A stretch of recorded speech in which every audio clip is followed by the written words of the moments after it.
Akkaawuntii Feesbuukii keenya haak ta'uu isaadha akkamiin beekna? Akkasuma immoo kan biraadha, yoo haak ta'ee jiraate furmaanni yookaan ammoo wanni gochuu qabnu maali kan jedhudha. Kan sadaffaadha immoo akka haak hin taaneef maal gochuu qabnaa kan jedhu isinitti agarsiisa. Na waliin tura. Egaa akkaawuntiin keenya haak ta'uu isaadha kan nu beeknu iddoo notifiikeeshinii kanarratti loogiinii bilbila biraatiin ta'ee jira kan jedhu yoo isin seene gabaabumatti akkaawuntiin keessan sun haak ta'ee jira jechuudha. Gama biraatiin ammoo amma beekuu yoo barbaadan seetingii keessa deemuudhaan asitti jechuudha. Bakka seetingii kanarratti kan jalqabaa kana akkaawuntii seenter kan jedhu kana yeroo tuqxan asitti password and security kan jedhu kana ni filattanii egaa asitti where you are logged in kan jedhu kana yeroo tuqxan bilbila akkaawuntii keessan kanarra jiru yookaan ammoo kan amma login ta'ee jiru isinitti agarsiisa.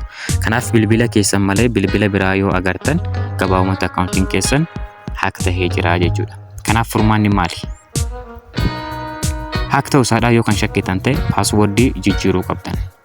Koodii duraan feesbuuka keessanii jechuudha paaswordii isaadhaa jijjiiruudha.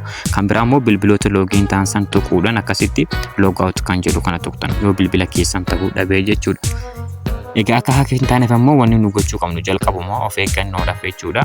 Asitti yeroo seettingii keessa seentan jechuudha.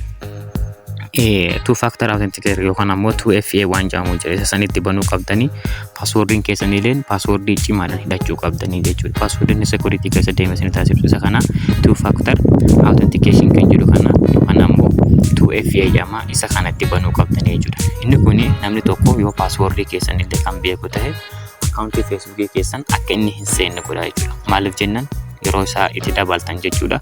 Fakkeenyaaf yoo lakkoofsa bilbilaa keessan kan itti dabaltan taate irra deebiidhaan lakkoofsa imeelii koodii kan isiniif ergu jechuudha.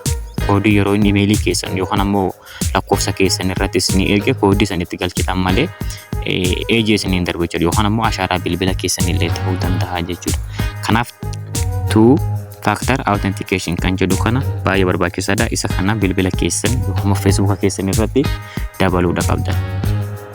Galatooma chaanaalii kanaaf haaraa yoo taatan subscribe godhaa. Yaada qabdan ammoo comment irratti nuuf barreessan isiniin jaa. Nagaan naaf tura.